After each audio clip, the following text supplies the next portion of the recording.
Pemirsa setia Patimura TV dimanapun Anda berada, jumpa lagi bersama saya Yesa Gracia Menaten dalam program terbaru Patimura TV yakni Patimura Bicara. Dan di edisi kali ini pemirsa kita akan kembali lagi berbincang-bincang kali ini dengan ketua-ketua program studi dari Fakultas Perikanan dan Ilmu Kelautan Universitas Patimura untuk lebih mengenal dan menggali informasi tentang profil program studi dari Fakultas Perikanan dan Ilmu Kelautan. Bersama saya Yesa Gracia Menaten, inilah Patimura Bicara selengkapnya untuk Anda.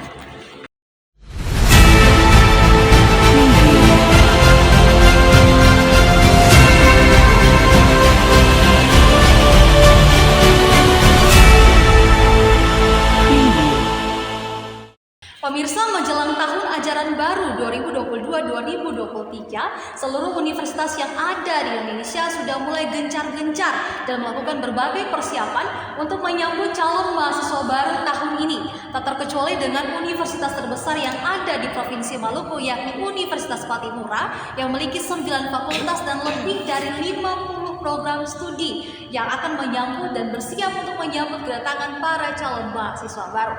Nah, di edisi kali ini pemirsa sudah hadir bersama-sama dengan saya ada ketua-ketua program studi dari Fakultas Perikanan dan Ilmu Kelautan, ada dari program studi Budidaya Perairan, program studi Pemanfaatan Sumber Daya Perikanan, program studi Teknologi Hasil Perikanan, dan program studi Manajemen Sumber Daya Perairan. Dan sebelum itu pemirsa kita mulai berbincang-bincang dengan para ketua program studi ini. Saya ingin mengingatkan kepada Anda sekalian untuk jangan lupa like, comment, dan subscribe channel YouTube kami agar Anda tidak ketinggalan berita-berita terupdate dan terhangat seputar Universitas Patimura dan Maluku pada umumnya. Baik, langsung saja pemirsa, sudah ada bersama-sama dengan saya para narasumber yang sangat luar biasa, ketua-ketua program studi dari Fakultas Perikanan dan Ilmu Kelautan. Saya sapa dulu ya, yang pertama dari yang paling dekat dengan saya ada ketua program studi dari Manajemen Sumber Daya Perairan, ada Dr. Insinyur Frederika Espelo MSI atau yang biasa disapa dengan Ibu Rika. Selanjutnya di samping Ibu Rika ada Ketua Program Studi dari Teknologi Hasil Perikanan, ada Dr. MN Mailoa SPI MSI atau biasa disapa dengan Ibu Megi. Yang di sebelahnya, Bapak yang pertama ini ada Bapak Dr. Bruril Laimeheriwa SPI MSI atau biasa disapa dengan Pak Bruri. Dan yang terakhir ada Dr. RHS Tawari MSI, Ketua Program Studi Pemanfaatan Sumber Daya Perikanan. Halo Bapak Ibu, saya ucapkan selamat datang dan terima kasih sudah berkunjung ke studio Patimura TV. Kita santai saja ya Pak Ibu ya, relax saja, mengalir saja. Boleh ketawa-ketawa, boleh ketawa-ketawa tapi tetap serius. Baik, ini program ini intinya untuk calon mahasiswa baru ya, untuk kita mensosialisasikan terkait dengan program studi Bapak Ibu. Ada pepatah yang mengatakan bahwa tak kenal maka tak sayang. Memang tadi saya sudah perkenalkan Bapak Ibu sekalian, tapi saya ingin lebih spesifik lagi, mungkin Bapak Ibu bisa memperkenalkan, begitu menjelaskan tentang program studinya masing-masing, profil program studi masing-masing. Siapa yang mau duluan? Siapa? Dari Ibu dulu ya? Oke, terima kasih. Dari Mama dulu. Ya, terima kasih untuk kesempatan yang diberikan kepada saya. Saya dari program studi Manajemen Sumber Daya Perairan. Kami memiliki visi yaitu menjadi pusat kompetensi sumber daya perikanan dan kelautan yang profesional, kreatif, inovatif dalam mengelola ekosistem pesisir, laut, dan pulau-pulau kecil. Dari visi yang ada, kita memiliki 4 visi, yaitu menyelenggarakan kegiatan pendidikan ahli pengelolaan ekosistem pesisir, laut, dan pulau-pulau kecil, menyelenggarakan penelitian dan pengabdian kepada masyarakat yang mendukung pengembangan dan penerapan model-model pengelolaan ekosistem pesisir, laut, dan pulau-pulau kecil. Yang ketiga, menyelenggarakan kegiatan kemahasiswaan berorientasi pengelolaan ekosistem pesisir, laut, dan pulau-pulau kecil.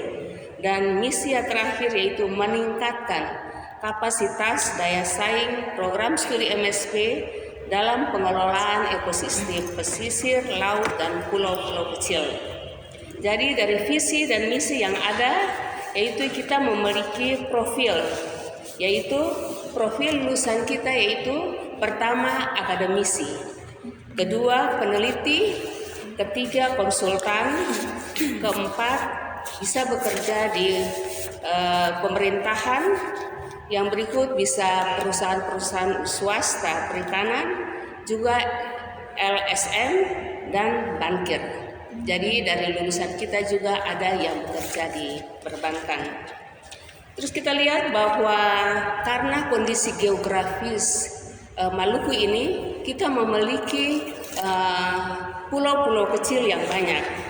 Maka dengan sendirinya kita lihat bahwa mata-mata kuliah yang merupakan penciri dari manajemen sumber daya perairan, yang pertama yaitu mata kuliah konservasi dan rehabilitasi sumber daya pesisir, laut, dan pulau-pulau kecil. Kedua, sistem pemodelan pengelolaan sumber daya dan lingkungan pesisir, laut, dan pulau-pulau kecil. Ketiga, pemetaan sumber daya dan lingkungan pesisir, laut, dan pulau-pulau kecil. Berikutnya yaitu menyangkut sosial budaya masyarakat pesisir, juga kita harus mempelajarinya. Dan yang terakhir yaitu ekonomi sumber daya pesisir, laut, dan pulau-pulau kecil. Jadi dari mata-mata kuliah yang ada, kita memiliki sumber daya, yaitu program studi MSP memiliki 22 dosen yang terdiri dari 3 profesor, 11 dosen sudah doktor, dan 8 dosen master. Jadi dari sumber daya yang ada didukung juga dengan fasilitas-fasilitas berupa fasilitas ruang kuliah, laboratorium, baik yang di laboratorium yang tersedia, dan juga kita memiliki laboratorium alam yang kita tahu bahwa kampus kita itu sangat dekat dengan laut. Jadi pada saat kalau kita mau praktikum, tidak perlu transportasi yang besar, kita langsung akan dapat berpraktikum di laut yang sudah tersedia karena sangat dekat. Yang berikut yaitu di samping itu, program studi kita juga dalam menunjang pendidikan sangat dibantu oleh adanya beasiswa-beasiswa yang tersedia. Yaitu kita lihat bahwa program studi MSP ada 9 beasiswa yang tersedia. Yaitu yang pertama untuk peningkatan prestasi akademik. Jadi dari hasil yang kita dapat untuk prestasi akademik ini sudah 90 mahasiswa yang mendapat beasiswa tersebut dan sudah selesai. Terus untuk bidik misi ada 165, juga ada dari PT Taspen, beasiswa bantuan belajar mahasiswa 66 orang, Super Semar 11 orang, dari Badan Usaha Milik Negara 4 orang, beasiswa anak pelaku utama perikanan 4 orang, terus ada beasiswa Sobat Pertamina yaitu 2 orang. Jadi dari beasiswa yang tersedia ini sangat membantu, sehingga kita lihat bahwa anak-anak kita ini maksudnya dalam proses belajar untuk ekonomi yang kurang sangat terbantu sekali. Jadi untuk anak-anak yang saya kasihi di dalam Tuhan kita Yesus Kristus, kita tahu bahwa kita punya suasana untuk program studi kita tahu bahwa kekeluargaan yang terbentuk.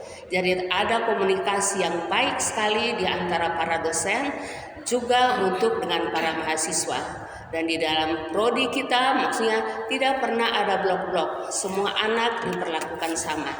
Jadi saya sangat berharap apabila saudara-saudara bergabung dengan program studi kita tahu bahwa dengan kondisi geografis kita yang ada, mari kita membangun akan provinsi ini, kita kelola sumber dayanya dengan baik, dan dari hasil-hasilnya ini untuk kesejahteraan kita semua. Terima kasih. Wow, luar biasa sekali ya. Ibu Rika sudah menjelaskan, bahkan sebelum saya bertanya semua sudah dibabat habis oleh Ibu Rika, ya luar biasa. Terima kasih banyak Ibu, penjelasan yang sangat-sangat detail dan sangat-sangat jelas ya Ibu dari Ibu Rika. Baik, kita lanjut ke narasumber selanjutnya. Ibu Megi, silahkan Ibu untuk menyampaikan profil dari prodi kita, silahkan. Ya, terima kasih.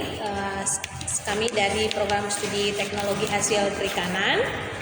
Baiklah, pada kesempatan ini saya akan menyampaikan sedikit tentang profil program studi teknologi hasil perikanan.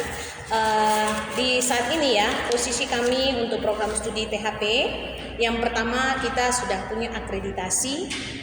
Akreditasinya itu adalah A, ya. Ya, itu mungkin untuk menjadi acuan dulu.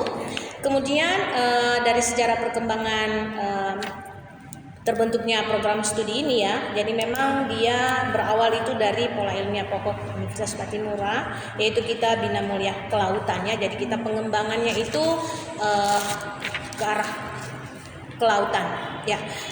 Selanjutnya, dengan kita melihat hasil-hasil perikanan di Indonesia yang melimpah ini, maka yang dulunya program studi ini dia di Fakultas Perikanan, dulunya terdiri dari 2 jurusan ya Ibu ya, jadi ada MSP dan pengolahan hasil perikanan. Makanya pada tahun 94 itu program studi THP ini muncul sampai sekarang. Yang pertama kita awalnya itu akreditasi B di tahun 2011, dan pada posisi sekarang kita di tahun sampai 2017 kemarin kita sudah akreditasinya A, dan ini kita lagi menuju ke untuk perpanjangan akreditasi untuk tetap dalam posisi A untuk menuju ke unggul. Nah, itu beberapa apresiasi yang bisa kami sampaikan terkait dengan program studi THP. Kemudian menyangkut visi ya, jadi visi dan misi dari program studi THP ini terwujudnya program studi yang unggul di dalam pengembangan sumber daya manusia maupun iptek di bidang teknologi hasil perikanan yang berbasis kepulauan. Jadi kita lebih memfokusnya ke kepulauan. Nah, dari visi ini kita mempunyai 5 jabaran misi dari program studi THP. Yang pertama, menyelenggarakan pendidikan dan pengajaran dengan prinsip pemerataan, perluasan akses akademik baik semua peserta didik melalui pengembangan kurikulum teknologi hasil perikanan yang inovatif, berbasis kepulauan untuk menghasilkan lulusan yang kompeten, berintegritas, berbudaya, serta berdaya saing tinggi. Kemudian yang kedua, mengembangkan kegiatan penelitian yang didukung dengan sarana dan prasarana pendidikan yang memadai, serta membangun jaringan kerjasama penelitian yang produktif dan inovatif. Nah, yang ketiga, melaksanakan pengabdian kepada masyarakat yang berlandaskan tanggung jawab sosial sebagai wujud dari diseminasi dan hasil penelitian maupun kajian-kajian yang telah kita lakukan. Dan yang keempat itu melaksanakan sistem manajemen tata kelola pendidikan yang bermutu, di mana kredibel, transparansi, akuntabel dan bertanggung jawab.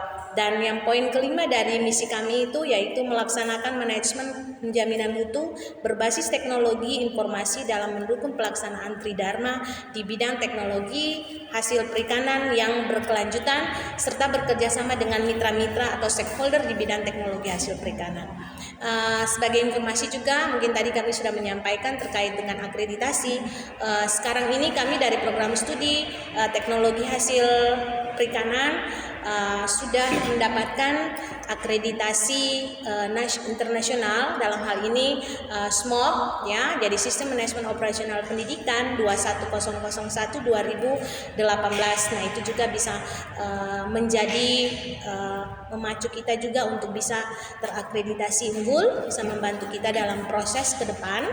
Dan sebenarnya di satu keunggulan juga dari program studi THP ini, kita posisi sekarang itu kita 20 sebenarnya pertama itu 24 ya, 24 dosen staf pengajar. Kemudian kemarin tahun lalu kita salah satu profesor mantan pejabat juga untuk program studi THP. Jadi kita sekarang tinggalnya 23 dengan distribusinya 3 profesor, kemudian ada 10 doktor dan 10 master, dan di dalam 10 master ini ada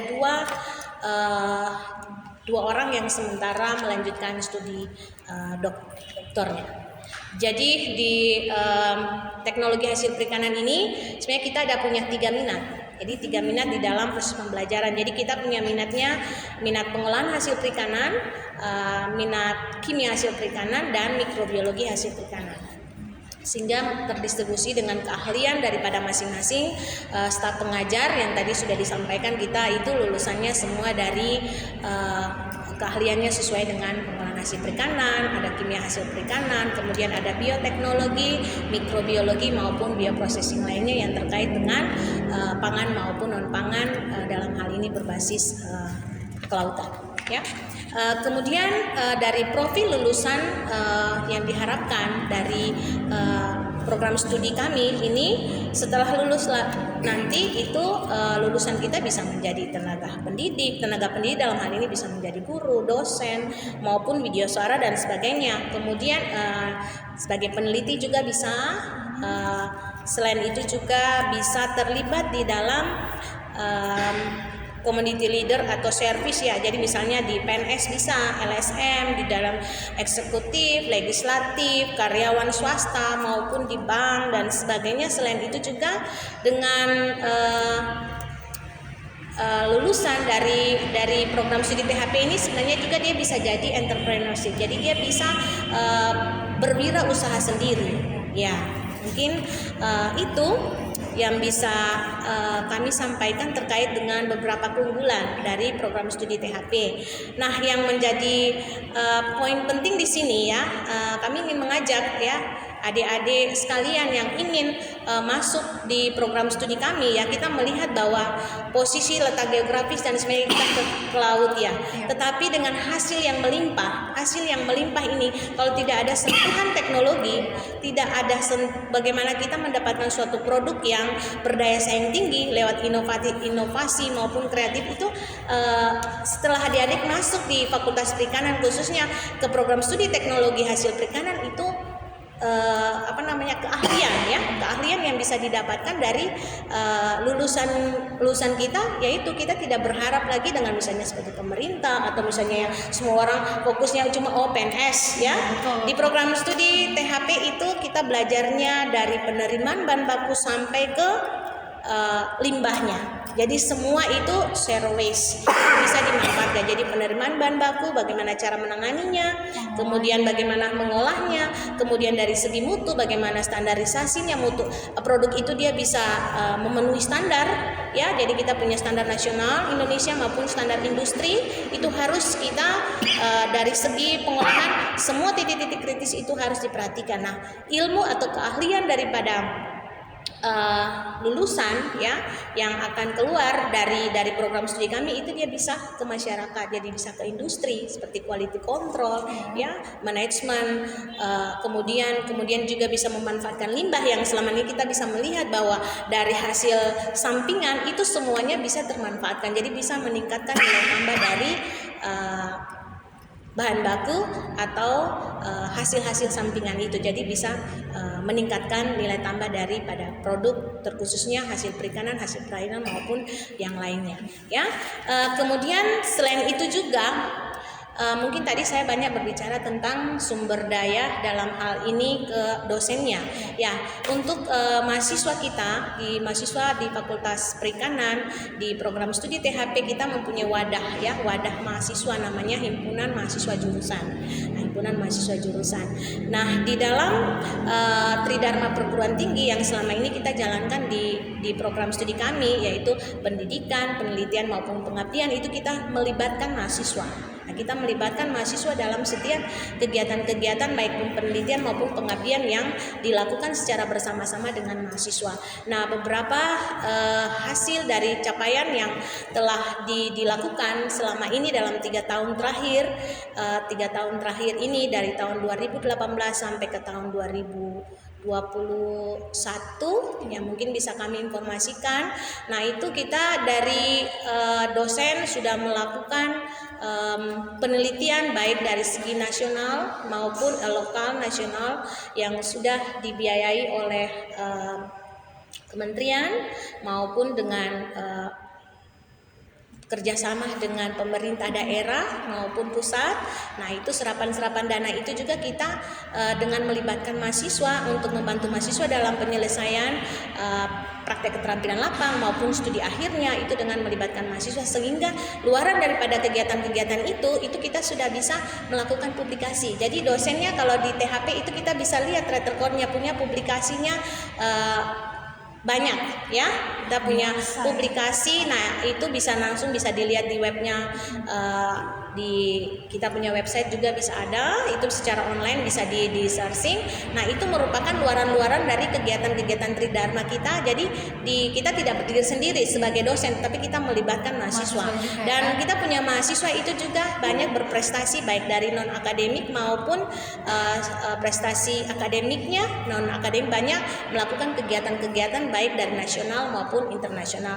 Pertukaran pelajar juga lewat kegiatan MBKM kemarin, ada mahasiswa kami juga yang mengikuti perkuliahan di luar Unpati seperti di Universitas Sudirman, Universitas Brawijaya, kemudian Universitas Gorontalo, kemudian ada beberapa universitas lainnya.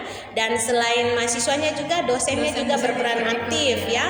Dosennya berperan aktif di dalam program MBKM yang sekarang sementara jalan ini. Kita punya beberapa dosen sudah bertindak sebagai dosen pendamping lapangan ya, yang bisa membantu siswa-siswa membantu mahasiswa lewat kegiatan MBKM itu. Kemudian selain dari segi pendidikan ya, dari beberapa luaran penelitian maupun pengabdian yang dihasilkan dari dosen-dosen di program studi THP itu kita sudah menghasilkan paten. Ya, jadi dari hasil penelitiannya dosen itu kita sudah menghasilkan paten maupun hak cipta. Kemudian ada grand patennya juga yang sudah dikeluarkan oleh Profesor Trijunianto Moniharapon yang banyak mengkaji selama ini tentang buah atung yang akan dimanfaatkan sebagai pengawet alami, dan itu sudah prosesnya mendapatkan paten dan sampai ke untuk ke Balai POM kemarin itu sudah dalam proses untuk edarannya. Untuk ya. Selain itu juga memang dari hasil-hasil penelitian itu juga sudah banyak daerah-daerah binaan juga kita lewat kegiatan itu di Parigi, kemudian di Seram, banyak yang sudah didampingi lewat kegiatan-kegiatan penelitian maupun pengabdian. Kemudian selain itu juga kita punya dosen yang sangat luar biasa ya, ini yang dari program studi THP itu sudah sampai ke tahap internasional dengan pemanfaatan limbah sisik ikan. Nah, sisik ikan itu Ibu Theodora Matruti. Jadi itu dia sudah berkeliling sampai di Amerika, sampai di Belanda, ya, Malaysia dan sebagainya, itu dengan mempromosikan hasil penelitiannya dan sudah mendapatkan hak cipta maupun patennya juga lewat hasil penelitiannya. Nah, sisik ikan. Nah, itu juga bisa memberikan motivasi ya. Ini juga merupakan luaran-luaran yang bisa ilmu maupun dari kreativitas maupun inovasi tadi sesuai dengan kita punya visi misi. Nah, ini sudah terimplementasi di program studi THP. Jadi sangat diharapkan buat adik-adik yang ingin bergabung ya, ingin belajar tentang pemanfaatan atau pengolahan hasil perikanan, jangan ragu untuk masuk di Fakultas Perikanan khusus untuk program studi teknologi hasil perikanan, karena kita punya sumber daya, kemudian sudah sangat profesional dan punya keahlian-keahlian yang khusus sehingga adik-adik kalau masuk di sini tidak usah khawatir ya, karena kita seperti tadi saya sampaikan bahwa kita punya profil lulusan ya, akan lulus dia bukan hanya pegawai negeri, tetapi di semua tempat ya, bahkan dia bisa menciptakan pekerjaan sendiri ya. Jadi memang itu salah satu keunggulan yang bisa kita sampaikan dari program studi kami, selain dari stafnya yang profesional, kemudian mahasiswanya, dan yang paling penting di program studi itu kebersamaan ya. Jadi kita di program studi teknologi hasil perikanan sangat mengharapkan kita tidak melihat dari mana adik-adik berasal, bahkan kita punya lulusan juga beberapa tahun terakhir ini itu banyaknya dari Sumatera juga yang bisa datang kuliah sampai ke Maluku, dalam hal ini di Fakultas Perikanan. Ya, mungkin itu yang bisa saya sampaikan terkait dengan beasiswa. Mungkin tadi sudah disampaikan oleh Ibu Ika, itu hal yang sama juga kita dari program studi THP. Mungkin itu bisa yang saya sampaikan, Bu Beca. Terima kasih banyak Bu Becky, ini sudah sangat jelas juga seperti Ibu Rika sampaikan, sudah sangat jelas dan memang ini Fakultas Perikanan dan Ilmu Kelautan untuk jurusan Prodi Teknologi Hasil Perikanan ini memang sudah sangat luar biasa ya, sudah terakreditasi A juga, sudah terlihat juga dari tenaga pengajarnya. Tenaga pengajarnya saja sudah luar biasa, apalagi mahasiswa yang diajarkan ya, sudah pasti lulusannya juga akan berkontribusi dengan sangat luar biasa di masyarakat. Begitu, itu sudah dari dua ibu yang cantik ini. Kita pindah ke bapak-bapak yang tampan di sebelah ujung sana. Ada Pak Bluri. Pak Bluri, bagaimana Pak dengan profil dari program studi Bapak? Saya persilahkan Pak. Terima kasih pemirsa Patimura TV dimanapun Bapak Ibu saudara-saudari berada. Izinkan saya Bluri, Ketua Program Studi Budidaya Perairan atau paling terkenal kita sebut dengan aquacultur, untuk memperkenalkan sedikit profil dari program studi kami. Program studi kami mulai beroperasi untuk izin penyelenggaraan itu 6 Agustus 2001. Jadi sekarang ini sudah memasuki usia yang ke-21 tahun, dan dalam usia yang sudah cukup matang ini kami sudah terakreditasi oleh BAN PT sebanyak 3 kali dan 2 kali adalah A dengan masa expired sampai 2025. Nah, pertanyaan kami ada kenapa pentingnya program studi ini di Universitas Patimura dan terutama di Maluku pada Bapak Ibu saudara-saudara sekalian, bahwa kita punya satu landasan berpikir bahwa Maluku ini lebih dari 90% itu adalah laut, dan ada satu filosofi berpikir adalah budidaya itu seperti kita berkebun, dan kebun kita itu ada di laut. Lihat kebunku penuh dengan ikan, dengan tumbuhan, terumbu karang, banyak hal ya. Iya, terumbu karang, mangrove. Itu semua adalah menjadi satu dasar untuk mengapa pentingnya program studi budidaya ini untuk kita bisa kembang.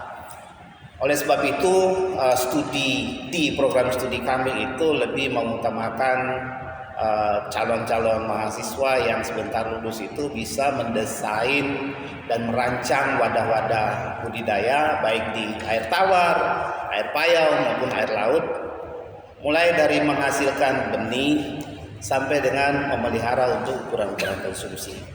Nah, oleh sebab itu program studi ini mempunyai visi, yaitu menjadi pusat pengembangan IPTEX budidaya perairan berbasis kepulauan dan berdaya saing global di tahun 2030.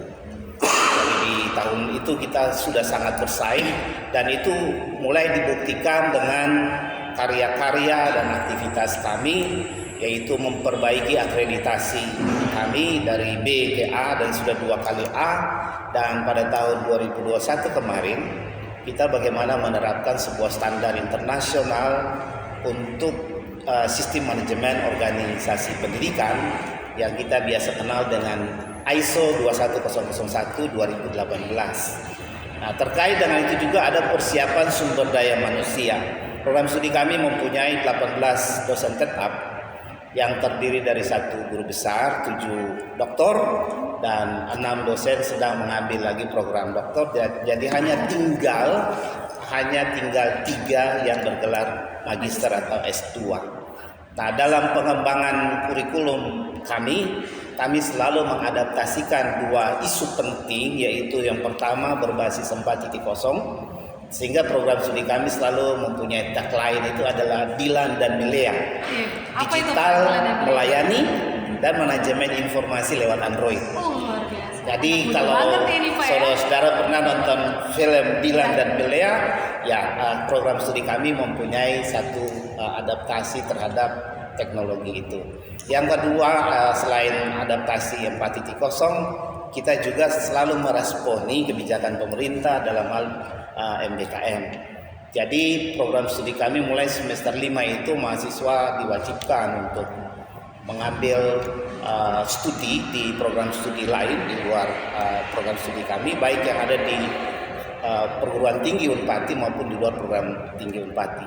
Dan setiap tahun sejak digulirkan program MBKM oleh Mas Menteri, program studi budidaya selalu baik untuk dosen maupun mahasiswa terlibat di dalamnya.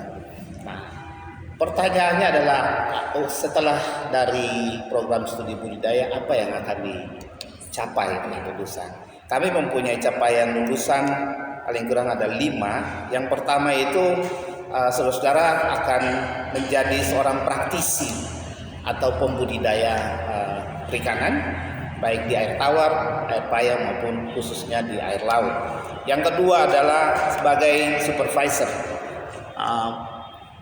bagaimana bekerja di NGO, kemudian perusahaan-perusahaan besar untuk menjadi supervisor, dilatih untuk menjadi supervisor, kemudian bisa menjadi entrepreneurship atau pengusaha di bidang. Dan kami berpikir bahwa ini adalah sebuah potensi yang besar untuk bisa dilirik dan dipersiapkan sejak studi di budidaya perairan. Tapi lebih daripada itu adalah sebagai pendidik, peneliti, kemudian sebagai agen-agen perubahan, terutama bagaimana menjaga keberlangsungan sumber daya perairan yang penting untuk anak cucu kita ke depan. Karena hanya ada satu cara ya, selain kita tangkap dengan satu konsep yang bijaksana, tapi juga kita harus merestocking atau membudidaya atau memproduksi stok-stok yang ada di alam. Nah, terkait dengan hal itu, kalau Anda berminat untuk studi di sini, punya peluang untuk bisa bekerja, tapi juga adalah punya peluang untuk mendapatkan beasiswa. Tadi beberapa tahun-tahun terakhir ini mulai dari beasiswa bidik misi, PPA, Bank Indonesia, kemudian ada juga dari BUMN, dan terutama ada Blok Masela. Kami selalu punya mahasiswa punya ini untuk PT Impex, dan ini kami sangat berterima kasih karena ada dukungan selain Super Semar, Jarum dan seterusnya. Nah, kami punya beberapa fasilitas yang mendukung sehingga program-program studi kerja kita bisa tercapai. Selain ada unit kultivasi, ada punya keramba jaring apung untuk belajar dan meneliti, tapi yang paling utama disediakan oleh Universitas Patimura dalam sebuah stasiun lapangan hilang, di mana di sana ada hatchery, ada kolam ikan, ada laboratorium yang bisa digunakan berstandar internasional. Dan memang mungkin Bapak Ibu, saudara-saudara belum terlalu banyak mengenal tentang budidaya, tapi saat ini kami mengajak, mari demi masa depan anak cucu kita. Ada filosofi yang selalu kita tangkap tanpa memikirkan, bisa habis dan kita miskin. Tapi ada waktu di mana dunia akan berubah untuk memikirkan, untuk mengurangi penangkapan dan bisa meningkatkan budidaya yang ke depan.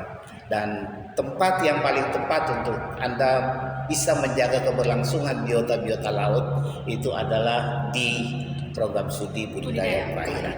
Jadi mari dengan Anda bisa studi di program studi budidaya perairan atau aquaculture, itu adalah jalur yang tepat untuk menuju masa depan bangsa dan negara kita, bahkan dunia ini.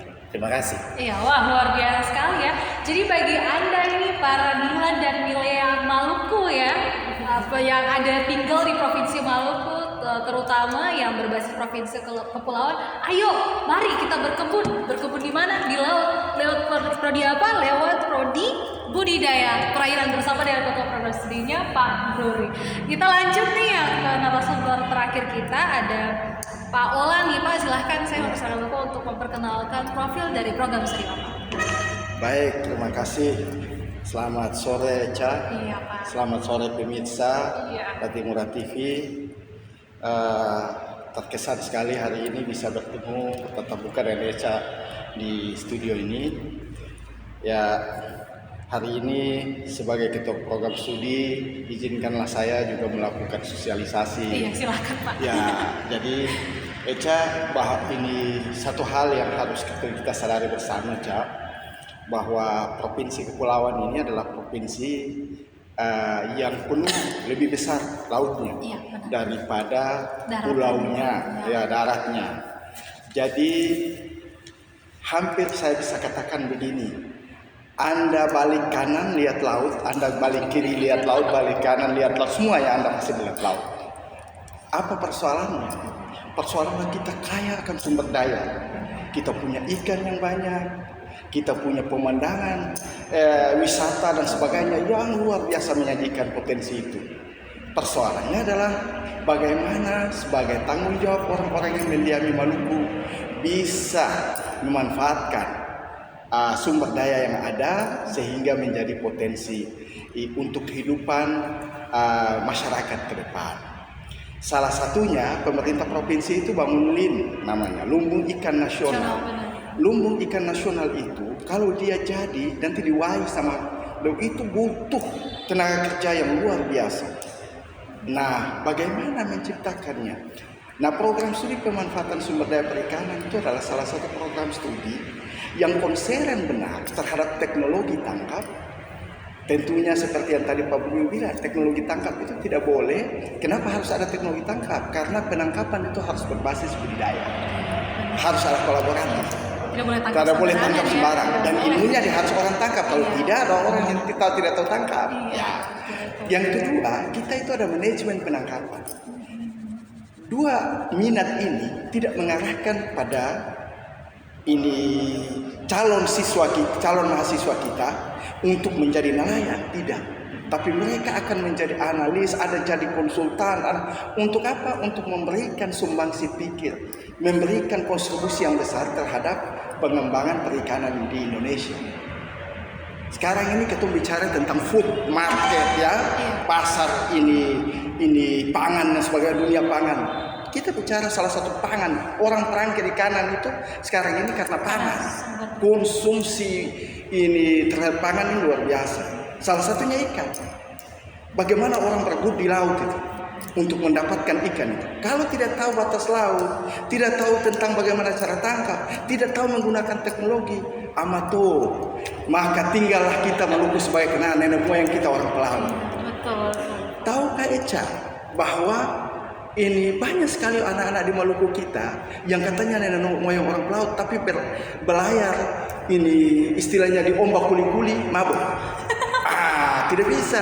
Maka penangkapan itu harus bisa memberikan orang berlayar dengan alat tangkap apa. Dia berlayar berapa mil, dia berlayar ini 20 mil berlayar samudra. Untuk apa tangkap ikan itu? Karena ikan ada saja. Justru itu dia harus punya kemampuan sea survival. Dia punya kemampuan yang daya tahan, endurance-nya itu dalam mengarungi lautan. Dan luar biasa. Bukan cuma sekedar itu. Yang peminat-peminat terkait dengan bagaimana dua hal saja. Anak muda ini dua hal saja. Kalau tidak ke gunung, dong ke pantai. Oi, dengan penangkapan jangan ke pantai. Anda bisa luar biasa menikmati pemandangan ini. Anda tidak mampu mengelusuri. Anda masuk Teluk Ambon ini aja, itu Anda sudah cerita berpuluh-puluh ribu kalimat juga tidak akan habis menceritakan Teluk Ambon ini. Jadi pemanfaatan sumber daya perikanan tadi saya bilang ada dua hal itu. Itu yang minat yang paling kita ini. Mengapa kita ajak orang masuk ke saya minta kepada siswa-siswa yang sekarang yang ada di kelas 12 ya. Ya sekarang mau ada SMPTN dan SBMPTN. Wah, sudah saatnya Anda menentukan pilihan dari sekarang. Kapan lagi Anda tentukan pilihan? Anda harus tentukan sekarang. Karena Anda tahu tidak? Anda akan ke depan kalau Anda tidak mau, Anda dengar cakalang saya dia nama, Anda tidak tahu dia berupa. Satu-satu mungkin akan seperti itu langkah karena Anda tidak tahu. Maka harus saat ini Anda coba dengar Madidihang tapi Anda tak tahu rupanya bagaimana. Satu kali kita Anda banyak. Jadi sumber daya ini potensi. Sekarang apa tanggung jawab sekarang? Katakannya misalnya di restoran Jepang, Norwegia dan sebagainya, ikan yang orang Ambon bilang sasele. Cuma itu sasele, berapa dolar itu kalau di perusahaan? Kemarin saya tanya, di kole-kole tuna itu di kole-kole yang itu makan seporsi itu yang bilang samot itu, sudah orang bilang samot itu cuma 16.000, dong bilang berapa? 16.000. Samot itu tuh 16.000. Jadi Anda sekali colek, dua kali colek, selesai. Artinya apa? Ikan ini sangat mahal. Anda harus tahu cara tangkapnya. Anda tahu cara mengelolanya. Maka Prodi Pemanfaatan Sumber Daya Perikanan mengajak anak bangsa yang ada di Maluku, yang ada di seluruh Indonesia ini, mari masuk ke Prodi Penangkapan ini, karena bagian dan tanggung jawab Anda bukan secara di Maluku aja, tapi ada di secara nasional. Dan belajar di Pemanfaatan Sumber Daya Perikanan Prodi ini, Anda bukan cuma sekedar dapat pengetahuan, Anda bekerja, Anda belajar sambil bekerja. Karena sekarang kita MBKM ini, sekarang saya punya mahasiswa ada sekitar, kita uji coba nih 10 orang tong kasih di industri, dan itu kita lakukan terus. Mengapa? Karena mereka harus tahu dunia kerja, sudah harus tahu. Jadi sekarang ini mereka belajar. Jadi misalnya belajar tentang bagaimana ini pengolahannya, bagaimana caranya. Karena kita tuh multidimensional. Ya, program studi ini multidimensional. Jadi dia masuk ke semua, dia ada kaitan-kaitan dengan sedikit semua. Ada budidayanya harus dipahami. Karena industri itu di fakultas itu ada mata kuliah dasarnya, ada pasca panennya, ada mata kuliah penanganan hasil tangkapannya. Tapi intinya adalah dia di ini. Dan alumni kita luar biasa. Saya kalau share aja di YouTube deh. Di YouTube itu banyak lah. Ini apa kata mereka? Kiprah mereka banyak sekali, mereka ada di mana. Bisa langsung cari bisa langsung cari di YouTube. Apa kata mereka terkait PSP? Jadi ada mulai dari yang di pemerintahan, di perusahaan, sampai di politisi pun ada. Tapi saya luar biasa apresiasi. Padahal kalau kita bicara kurikulum, kita siapkan orang seperti ini. Tetapi karena memang mereka belajar tentang penangkapan, jadi mau tidak mau.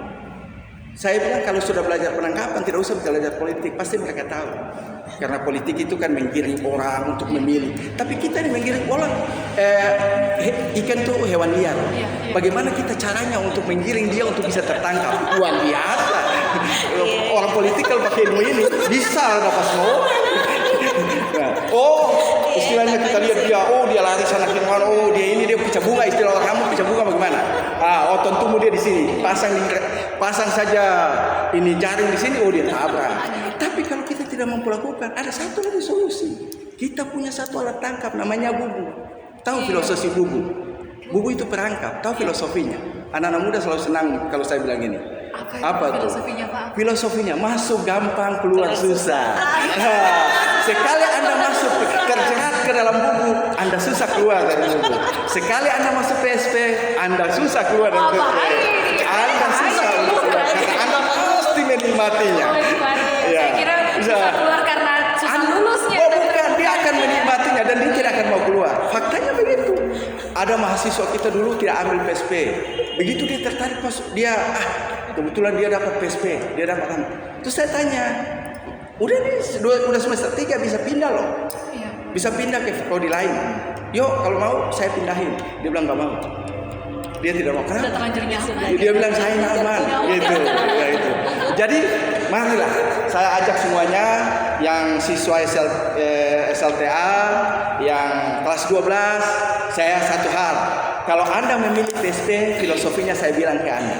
Jika Anda masuk ke PSP dengan cara berjalan, saya menjemput kalian secara berlari. Jika Anda masuk ke PSP dengan cara berlari, saya akan lebih cepat daripada Anda. Maka masuklah ke PSP karena PSP menjanjikan kerja-kerja dan pendidikan yang cukup bagi Anda. Saya kira itu nanti kita dialog saja dari sebelah itu. Terima kasih ya. Ini saya sudah mau langsung kembali lagi S1 di prodi Bapak ya. Bisa. Kita terima ini aja. Ingin masuk langsung ini ya. Tapi memang bahwa provinsi kita memang provinsi kepulauan dan negara kita memang negara maritim. Namun memang masyarakat sendiri menganggap karena kita sudah dikelilingi dengan sumber daya alam yang sangat luar biasa, jadi kita kadang sering lupa ya untuk memanfaatkan, untuk menjaga sumber daya alam itu lewat apa? Mungkin lewat melewati program studi yang memang punya concernnya di bagian situ. Dan menurut saya ini memang sangat luar biasa menghadirkan ketua-ketua program studi dari Faprik Unpati untuk dapat mensosialisasikan program studinya masing-masing, karena prospeknya memang sangat luar biasa. Dan memang negara kita negara maritim, provinsi kita provinsi kepulauan. Jadi Anda jika masuk di program studi dengan ketua-ketua program studi yang luar biasa seperti ini, Anda pasti tidak mau keluar lagi ya, pasti langsung luar biasa jadi orang yang luar biasa lah di bidangnya ya.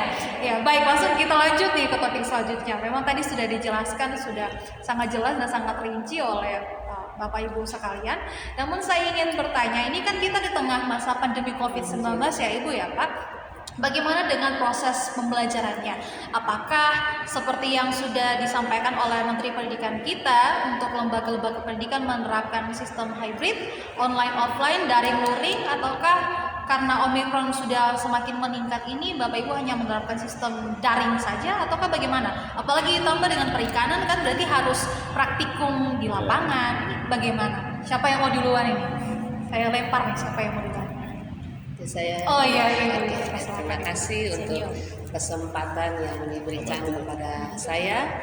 Jadi pemirsa sekalian yang saya hormati, kita lihat bahwa untuk beberapa semester kebelakang kita ada dalam kondisi pandemik, di mana dalam kondisi pandemik kami dari program studi MSB sudah 3 kali terakreditasi A dan akan usul untuk akreditasi unggul. Jadi sistem pembelajaran kita untuk kondisi pandemik ini yaitu lebih banyak secara daring. Jadi kalau untuk lakukan perkuliahan secara luring itu biasanya mahasiswanya kurang dari 20 mahasiswa. Jadi biasanya untuk mahasiswa tahap akhir itu dalam pengarahan untuk penulisan, baik dia punya keterampilan lapangan, skripsi itu harus secara luring. Jadi untuk praktikum lapangan pun maksudnya tetap ada di dalam pendampingan untuk dosen-dosen. Jadi pada saat kita mengevaluasi bahwa mahasiswa dapat lulus tepat waktu dengan cara daring dan juga secara luring, di mana kita lihat bahwa satu hal yang paling penting yaitu komunikasi antara dosen dan mahasiswa. Karena komunikasi yang kami bangun itu komunikasi secara kekeluargaan, sehingga mahasiswa itu pada saat mau hubungi dosen itu mereka tidak canggung-canggung lagi, ya, karena komunikasi yang kita bangun dengan baik. Jadi pada saat kondisi pandemik kita evaluasi bahwa ini bukan merupakan penghalang untuk anak-anak kita selesai tepat waktu. Iya. Ya, terima kasih. Ya, oke, lanjut ke Ibu Megi, silakan Ibu. Bagaimana dengan proses itu? Terima kasih Bu Eca. Ya, adik-adik sekalian, pemirsa yang ada di rumah, mungkin saya menyambung ya apa yang disampaikan oleh Ibu Ika tadi. Jadi memang pada prinsipnya kita di Fakultas Perikanan di dalam kondisi pandemi ini kita menggunakan sistem daring. Dan selain daring di prodi kami itu juga masih menerapkan hibrid ya, dalam halnya offline, tetapi untuk beberapa mata kuliah. Jadi memang karena kita banyaknya ke mata kuliah dasar seperti kimia, biokimia itu kita mengaturnya, jadi beberapa dosen penanggung jawab yang ada di tim teaching itu mereka mengatur dengan sistemnya membuat kelas secara bergiliran. Karena kita di Fakultas Perikanan itu kita punya aturannya bahwa kita 20 orang kita bisa melakukan secara offline, tetapi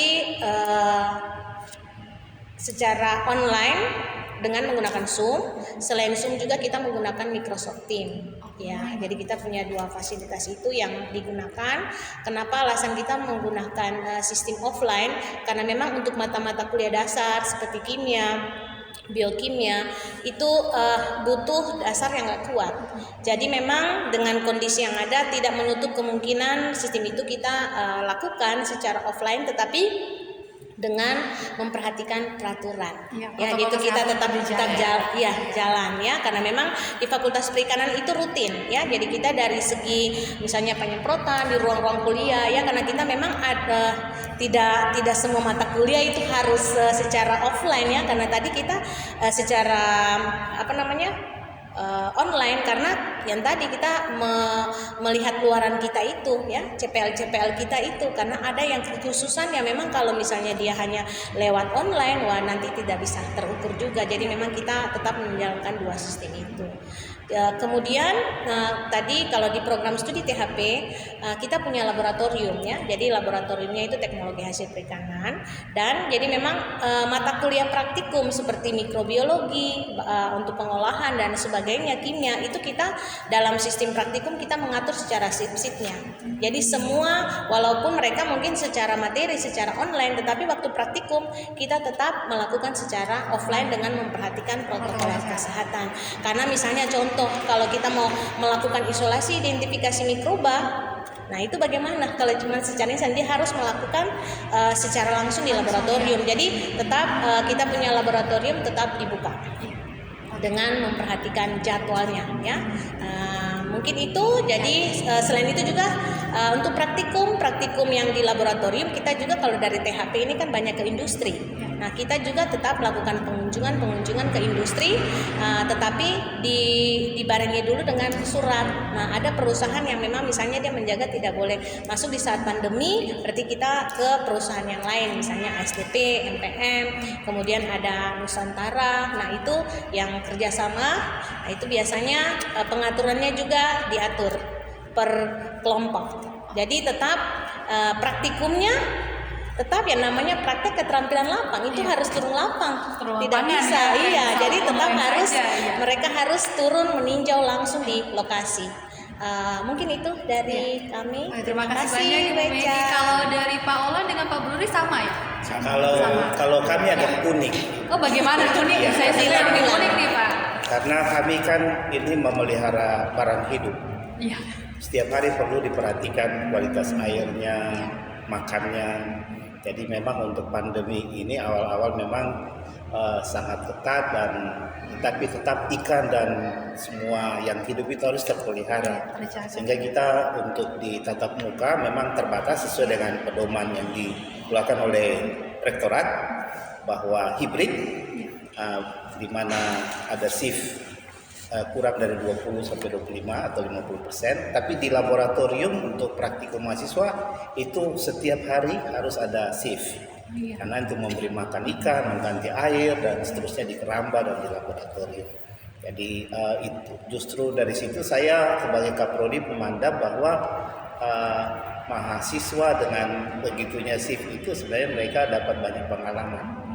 Mungkin secara teori daring mereka kurang nangkep, tapi dengan setiap hari berkunjung dan memberi makan, maka teori-teori yang harusnya diserap dalam daring, sistem daring agak terbatas, langsung diserap mahasiswa di lapangan. Karena ada juga mahasiswa yang tidak bisa menerima materi secara utuh lewat daring kan, jadi harus lewat luring, jadi memang mungkin itu Ibu. Oke, terima kasih banyak. Jadi memang di Fakultas Perikanan dan Ilmu Kelautan ini adalah fakultas yang memang sudah terakreditasi luar biasa, sudah bertaraf internasional ya, begitu ya, bisa disebut bertaraf internasional dengan program studinya yang sudah menerapkan sistem pembelajaran hybrid, luring dan juga daring. Jadi bagi Anda calon mahasiswa baru yang ingin masuk ke program studi yang ada di Fakultas Perikanan, tidak perlu takut ya dengan pandemi yang sekarang, takut nanti kena corona jika harus datang ke Ambon jauh-jauh ya, tidak perlu takut karena memang sistem pembelajarannya hybrid. Jadi bagi Anda sekalian calon mahasiswa baru,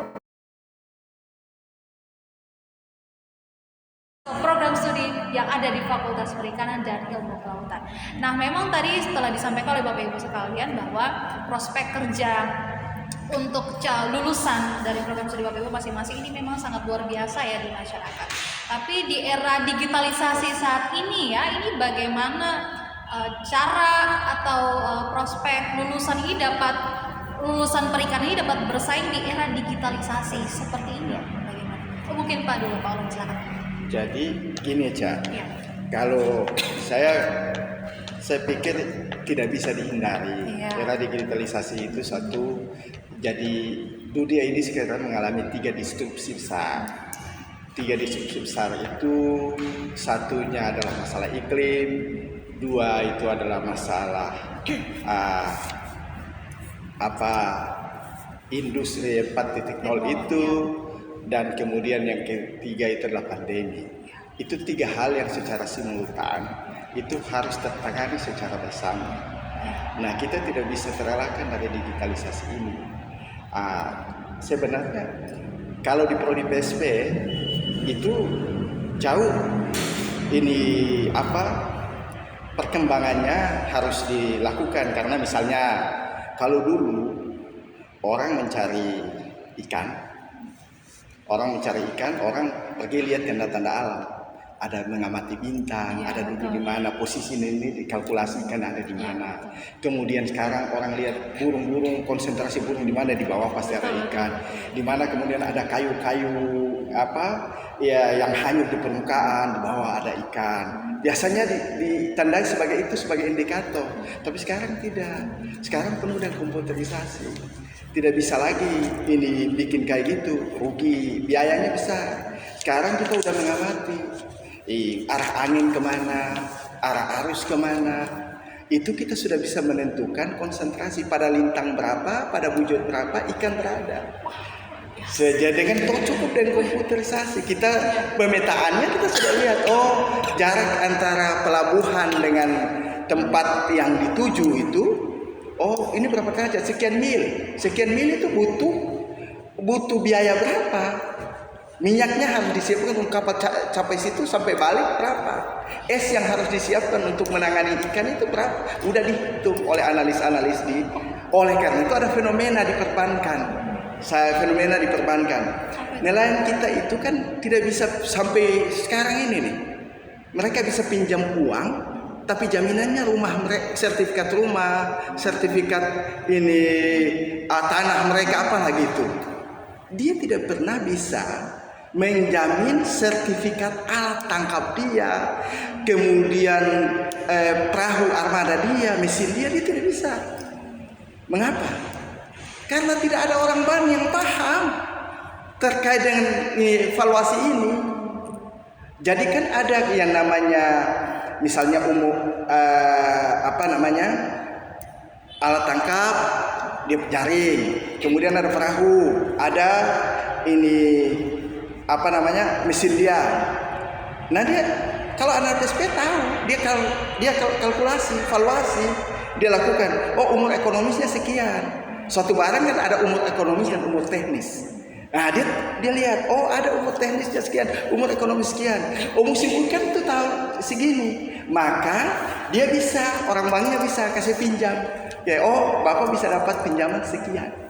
Selain Bapak punya skill ya, sudah ada, itu sudah personal garansinya. Bapak bisa ambil. Jadi dia tidak seperti kredit motor, tiap bulan bayar. Dia hitung musim ikan sekian. Nanti Bapak musim ikan kita ambil Bapak sekian ya. Karena disitulah ilmunya.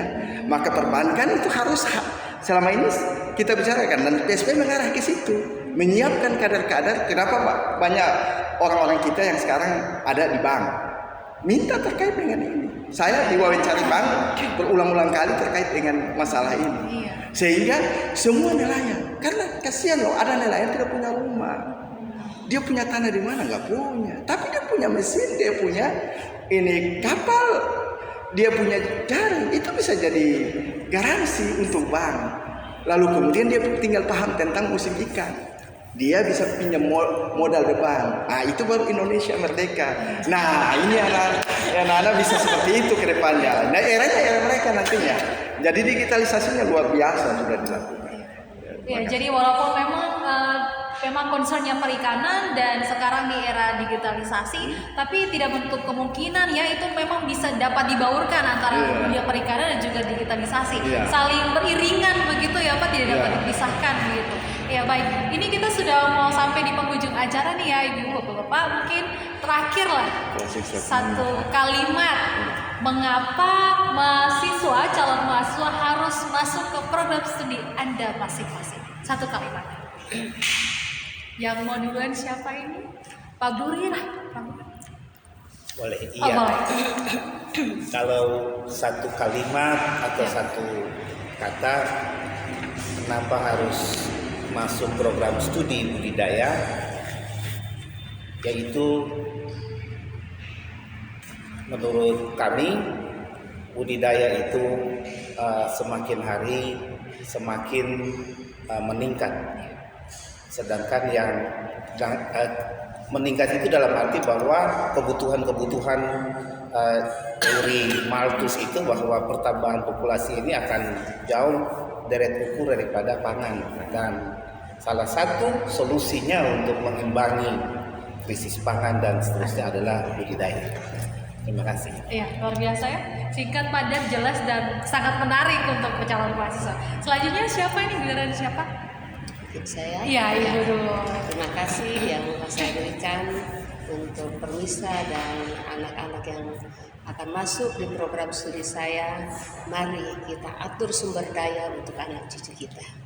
Terima kasih. Wah, luar biasa sekali ya dari Ibu Rika ini. Terima kasih banyak Ibu. Selanjutnya mungkin Ibu dulu dah. Ibu Ya. Megi dulu, silakan. Terima kasih sebagai penutup dari program studi THP. Punya hasil berkelimpahan, tetapi kalau tidak memperhatikan mutu, produk tidak akan pernah berkualitas dan tidak bisa go public. Untuk itu harus masuk ke Fakultas Perikanan program studi Teknologi Hasil Perikanan, zero waste, dari penerimaan sampai ke produk akhir semua terselesaikan lewat teknologi hasil perikanan. Saya makin bingung ya kalau saya jadi calon mahasiswa. Ini mau masuk yang mana nih, semuanya menarik sekali. Masuk Yang ke terakhir, PSP saja. yang terakhir dari orang sih. Ya, jadi untuk pemirsa anak-anak sekalian yang kebetulan nonton di PMG, saya himbau Anda untuk memilihlah dengan cermat, sehingga karena dia menentukan, bergabunglah dengan PSP karena disinilah kerja-kerja Anda dan Anda belajar. Anda belajar sambil bekerja. Anda akan menguasai dunia industri dan Anda menguasai pemerintahan untuk mengambil kebijakan. Anda tidak rugi untuk mengambil keputusan untuk bergabung dengan PSP. PSP itu ada nyanyinya loh, ada tarinya loh, ada ini, ada semuanya. Terima kasih. Terima kasih banyak narasumber saya hari ini. Kalau saya jadi calon mahasiswa, saya akan pilih untuk masuk saja ke semua program studi Siapa itu? tanpa memilih salah satu program studi, karena semua program studi ini memang sangat luar biasa dari segi pembelajaran, masuk pelajarannya, dari segi tenaga pendidikannya, sampai nanti prospek lulusannya sudah sangat terjamin. Dan tak terasa pemirsa, kita sudah di penghujung acara. Ini ya Bapak Ibu, terima kasih banyak atas kehadirannya di Patimura TV, khususnya di program Patimura Bicara ini. Dan pemirsa, untuk Anda sekalian, khususnya para calon mahasiswa baru Universitas Patimura, saya ingatkan kembali kepada Anda untuk jangan ragu ya, langsung saja kalau sudah ada sekarang ada SNPTN, SBMPTN, dan Mandiri. Di list Anda, program studi Anda harus menyertakan salah satu dari program studi yang tadi sudah dijelaskan dan disosialisasikan oleh Bapak Ibu yang narasumber saya yang luar biasa ini. Akhir kata, saya Yesa Gracia Munaten, mewakili seluruh kru yang bertugas dan juga para narasumber saya yang luar biasa pada hari ini, pamit undur diri. Terima kasih dan sampai jumpa. Terima kasih banyak Ibu. Terima kasih. Terima kasih. Ibu dan banyak.